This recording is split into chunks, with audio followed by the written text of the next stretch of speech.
The Top Floor Please podcast, where women in leadership rise together. I'm your host, Melissa McCormick, executive coach and founder of the Grace and Salt Leadership Academy. This is your space to find clarity, grow in confidence, and lead with bold authenticity. Whether you're navigating the boardroom, building your team, or stepping into new territory, you're not alone.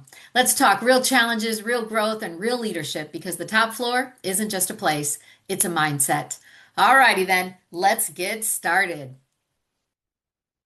Well, every year, about this time, it's Groundhog's Day. Now, I don't know how you're feeling about Groundhog's Day. I don't know if you follow it. I don't know if you're, watching the news in Philadelphia and Puxatani Phil, I think that's his name. You're waiting. Like I remember as a kid, I would I'd get up early in the morning before school and watch the news because I wanted to know was the groundhog going to see his shadow? Was it going to have 6 more weeks of winter? What was going to happen? And it just became kind of tradition. Well, it's that time of year again, and personally, it is freezing cold here in Northern Illinois this weekend. Like right now, it says 3 degrees, but it was -11 when I woke up, so I don't think my computer is correct. It's freezing cold. And so 6 more weeks of winter just doesn't seem right to me, but honestly, that's kind of the way the weather patterns are turning. But anyway, I don't know where you land with Groundhog's Day, but I was trying to think about how does that correlate to leadership? And it really does. The other thing about Groundhog's Day that I wanted to bring up was the movie. So it's one of my favorite movies with Bill Murray. And it's all about, in fact, it was filmed right down the street in Woodstock, Illinois. I don't know, it's about 40 minutes from us. And so that's kind of cool. And part of the movie was actually filmed in Rockford, Illinois, as well, in Nymph's Quarry. Anyway, it's one of my favorite movies because, I can connect with it because I've been to where it was filmed, but also because I think it's just a really neat love story and a chick flick. But that character, Bill Murray's character, he's kind of gruff reporter guy, kind of egotistical. And he wakes up the same time every day, and every day he keeps repeating what's happening until something changes, right? And so at first it was super funny. Then it got frustrating. Then he was like, what is happening? And then it was, oh, okay, now he can kind of play with the people because he knows what's going to happen. But eventually it became this wake-up call that he needed to change who he was in order to get out of this cycle, this hamster wheel, this groundhog wheel, if you will, right? And so, believe it or not, that is how what we're going to talk about today and how this became a leadership lesson. All right. Hello, everyone. I'm Melissa McCormick, and I am your host of Top Floor Please podcast. I once planned to argue cases in a courtroom, but instead I help leaders who stop arguing with their calendar, right? I traded that courtroom for the boardroom so overwhelmed business owners and leaders can get out of the weeds. They can communicate clearly, strengthen their teams, and quite frankly, get their time back. That's what I do. I help leaders and small business owners get their time back. All right, so here we go. Now, because leaders live this movie off more often than they realize or than they'd like, right? It's the same meeting, same issue. We keep kicking the can, same conversation with that same person, same frustration, just kind of a different week, right? Same old, that's what we say. So how you doing? Well, same old, just different day, different week, same old, same old. Well, it doesn't have to be that way. It absolutely doesn't. And so the question that I have for you today is, why does this keep happening? Like, what am I doing or not doing that allows this to keep happening? And that's what we're going to really focus on today because awareness is really the first step. In the movie, nothing changes until the character changes. And that's leadership too. So you don't get out of that loop by working harder. You get out of it by becoming more aware and then doing something about it. Right? I talk about awareness often. Awareness, it sounds simple, right? I was at a workshop yesterday on giving constructive feedback. And the first step is really understanding awareness about your feedback and how you give it, how people receive it, right? It's recognizing all of that, but it can be super uncomfortable. So, think about this. Where am I avoiding a hard conversation? Does the person intimidate you? Does the topic intimidate you? Um, you know, Middle of my career, I was a rip the band-aid off kind of communicator, especially when I was nervous. If I had to have a really tough conversation with an employee, I just dove right in. Like, they know the shoe's going to drop. They know something's going on. I'm just going to go right for it. That's okay, right? That approach is okay, but you just have to wrap it in grace. It took me a long time to learn that. And so that's what I do today, right? That's my mission, is to be sure that everybody is absolutely clearly communicating and that they are communicating and they aren't avoiding conversations, but yet they are wrapping that conversation or that message with grace based on the situation, based on the topic, based on the person they're talking to. Doesn't mean that, you don't have the conversation. It just means you adjust your approach. So I want you to think about that. Where am I having a hard conversation? Where am I stepping? Where am I stepping instead of letting others step up? Like, am I just doing it because it's easier? Am I just doing it because I don't trust that the other person can do it to my expectations? Have I even given them an opportunity to step up and to show me and to build trust with me? Am I doing any of that? Like, what keeps landing on my desk that shouldn't be there? And what do I keep doing? So in my book, Grace and Salt, I talk about conditioning. And if you studied psychology at all in high school or college or anything, you've heard of Pavlov's dogs.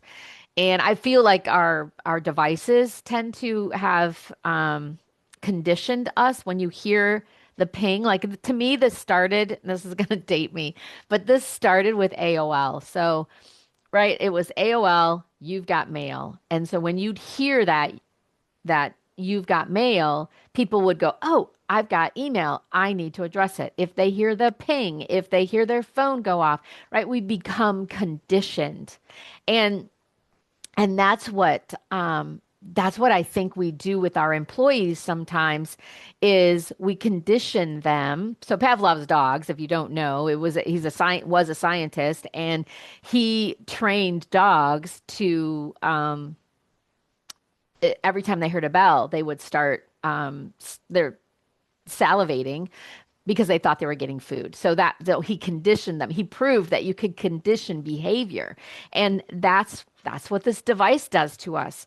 But one of my lessons in my book is that speaking of my device, it just went off. Speaking of, but in one of the lessons in my book, where we talk about conditioning employees, that is, they come into your office or they ask you a question, and if you just answer it, like you're not responding with, "So what do you think? Tell me what you think, and then we'll talk through it." Not giving them the empowerment. You're not empowering them. You're not giving them the authority to even talk through it. You're just answering it. Then you're conditioning them. Excuse me, let me turn that off or down. The reason that it is on while I am recording here is because my daughter is pregnant, and at any moment, not any moment, but any day now, she may go into labor. So I keep my phone on. So if it rings and it's my son-in-law, I will pause this and we'll go on and we will continue to record at a later time. Anyway, back to conditioning. So we tend to condition things. So if things are landing on your desk that shouldn't land on your desk and you're frustrated with that, and when I say land on your desk, it could be in your email box as well. And if you're struggling with that, you're frustrated with that, like, why does this keep coming back to me? Maybe you need to have a conversation with whoever's giving it to you. Maybe they don't know. They think you want to see it and sign off on it before it goes to the next step, or that you need to do it because you've always done it. You haven't gone back to them and said, "Wait a minute. This is yours. This is your responsibility. I want you to manage this. I don't need to see it. I have a couple podcasts that you'll have to search them, but I have a couple podcasts about delegation and the different stages and phases of delegation. It's very important. That is one of the critical tool of leadership is learning how to delegate and delegate properly. So anyway, my point is what keeps landing on your desk or in your inbox that shouldn't be there. Think about those things. Think about this awareness and really intentionally think about it because we are so busy that we just go through the motions and we're like, oh, boom, got that done. Boom, got that done. Got that done. When maybe you shouldn't be the one getting it done, right?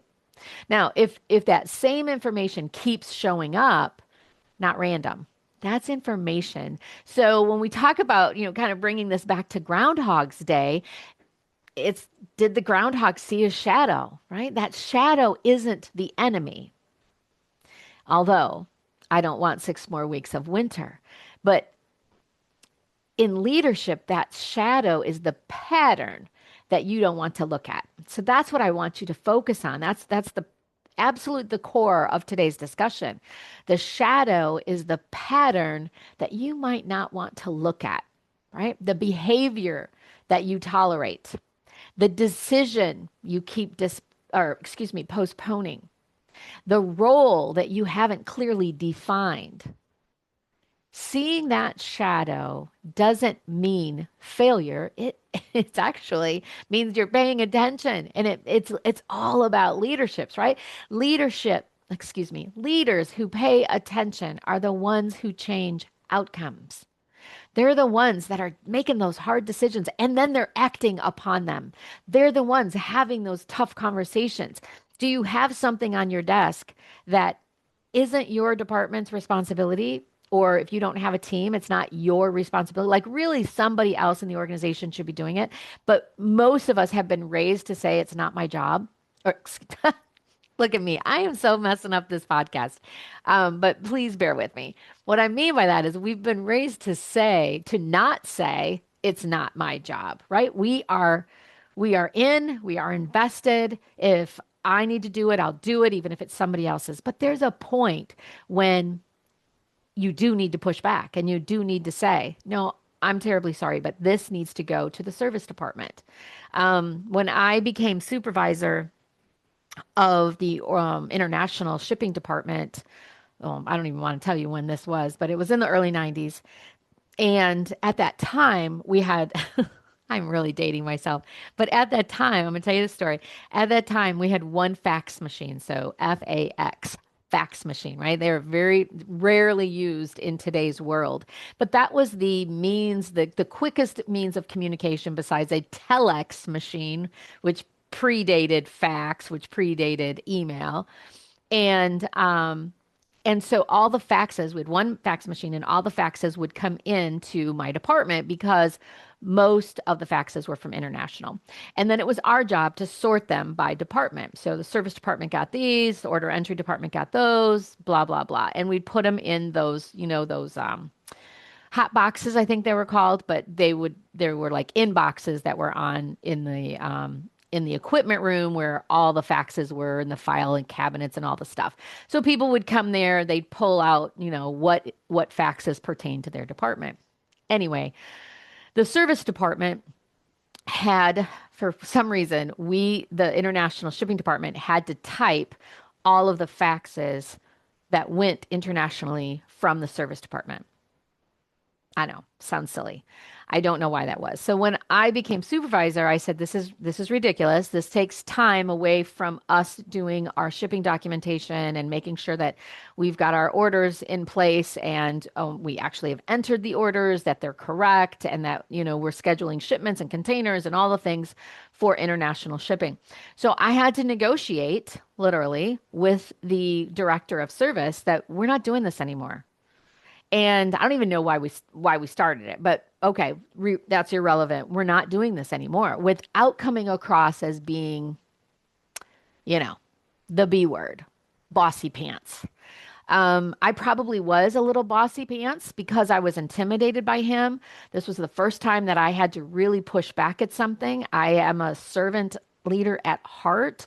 And so it was difficult for me. And again, I told you this, that rip the band-aid off thing. Now, I was very fortunate that the director of service was a very direct communicator and he was okay with my approach. And so we came, to a realization that those faxes didn't have to be typed. They could be handwritten. Like it was fine. And they could send them themselves. They had an assistant who could do it. Why did it have to be us, right? She could learn how to run the machine. So anyway, my whole point is that you need to pay attention, right? So you're paying attention. Those are the leaders that are actually changing outcomes and making it better for everyone else. I wasn't pushing back because it no longer like I didn't want to do it or I didn't want my department to do it. I pushed back because it did not belong on our desk. It belonged someplace else. We were doing folks a favor and it became our responsibility. And eventually it became too much and it was a distraction to what our core goal was as a department. So here's the thing. You do not need to fix everything at once. That's the good news. You just have to stop pretending this time will be different without doing something different. If it's landing on your desk, if it's another department or it's a direct report of yours or whoever, and it's landing on your desk or in your inbox, and it shouldn't be, talk about it with whomever it's coming from because maybe they just don't even realize it. Or maybe you don't realize that you have a certain expertise or skill that is required in order to complete this process, right? Have a conversation, have a dialogue, be sure that it's direct, be sure that it's encouraging, be sure that it's receptive, meaning it's a two-way dialogue and you're listening, and be sure that it's objective. Like it's not against the person, but it's really the situation and whether it's a behavior or whatever it is. Okay. So here we go. So here's my question for you. If leadership feels a little like Groundhog's Day right now, then take that as an invitation, not as judgment. Take that as an invitation. Notice what keeps repeating. Ask what it's trying to teach you. Decide what changes with you first. How are you going to change? What accountability do you have? Because when the leader shifts, the day finally moves forward, right? If we are stuck in this hamster wheel, this groundhog wheel, then nothing is going to change. You have to change first, just like the character of Bill Murray. You have to change, and then you can hop off that hamster wheel. All right. So before we wrap up, I got one question for you. I want you to take one idea from today's episode, and I want you to ask yourself, where is this showing up for me right now? Because insight, super helpful. But leadership only changes when behavior changes. We've been talking about that, right? So I work with leaders who are buried in the day to day. I help them simplify things, get out of the weeds, get out of that day to day, and start running the business instead of the business running them, right? So instead of, I want them to manage their calendar instead of the calendar managing them so they can do what they were hired to do and make the impact to the organization and to their team that only they can do. So now if that sounds like this is what, oh my gosh, Melissa, you are speaking to me. You can learn more about working with me at graceandsaltleadership.com. And here is what I want you to do. If this episode was helpful, I want you to share it with another leader. I want you to share it with another person and be sure to follow and subscribe. Like click the button so you don't miss any of our future episodes. And you can always go back and listen and watch them again. So, all right, everyone, I wish you a fantastic day. So until next time, keep leading forward. Thanks so much for hanging out on the top floor. If today's episode gave you something to think about or a little boost, share it with your friends to keep the momentum going. And hey, if you're ready to rise, find your voice, and lead with clarity and confidence, we'd love to connect with you. Reach out at graceandsaltleadership.com to learn how Grace and Salt can support your growth. Remember, you don't have to lead like everyone else, just lead like you. All right, I'll see you next time on the top floor.